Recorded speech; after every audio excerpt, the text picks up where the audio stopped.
When we talk about clarity of mind and what it's like to function from more useful levels of consciousness, where we're less in our own way, less overthinking, and more able to adapt immediately to what's actually happening around us, and what it's like to so function from flow and peak states of capability and adaptability. There's this notion of having nothing to do that I find kind of misinterpreted, and the understanding behind this tends to be obscured. So I'd like to clear that up. You see, when we say in limitless work, in clarity work, in these conversations, that there's nothing to do, it's not that we're supposed to just sit and do nothing. No, that's not it. It's that whatever we've been trying to do to take care of our mental states, the thing to do is less, because what we're actually dealing with is a spectacular self-fixing mechanism. And when you understand that, there's just less and less to do. It takes the stress off.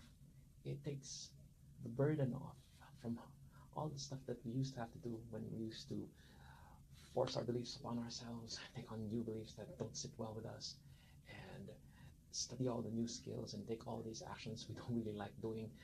Whatever it is that we've been trying to do to make sure that we get back to a clear state of mind, well, most of it we don't really have to do. And I say just most of it because there is something that is useful to do. Well, at least a couple of things. One is to do whatever we can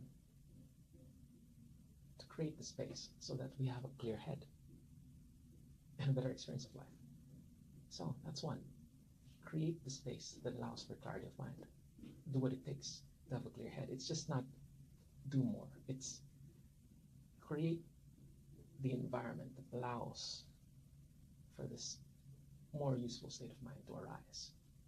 And the second one is, well, I found that being in conversation with people who understand this, who come from this understanding, who get that we have profound built-in mental health, and that we've been stressing ourselves too much needlessly. Now, I'm not saying that stuff out there isn't happening. I am saying, however, that all of the stuff that's happening, we color over that, we paint over that, we build over that with our thoughts. And very often, the picture we've built isn't even reality anymore. And when you remove all those layers, we just function there. And I've found that it's not only useful for ourselves and those we want to take care of, to create that space so that clarity emerges. I found it's also useful to stay in the conversation, to be in the conversation, to speak with, to sit down with, to be in the presence of people who actually understand what it's like to be present here now and to have a clear mind. And I find that that's where we get the strongest results. That's the place from where the best experience of life arises. So I hope this has been useful. Create space, make time for conversations, do what you can to preserve your clarity of mind. And the funny key to that is do less. And if you'd like to find out more about how to do this less that allows more of you to come out and play out your excellence in this world, look us up.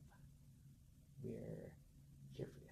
And if you'd like to do coaching, counseling, work in small groups, workshops, or if you'd like us to speak at select events, we can make some arrangements along those lines. And I hope this has been useful. And if it has, please pass this message on, because there really is profound mental health built in you. Cheers.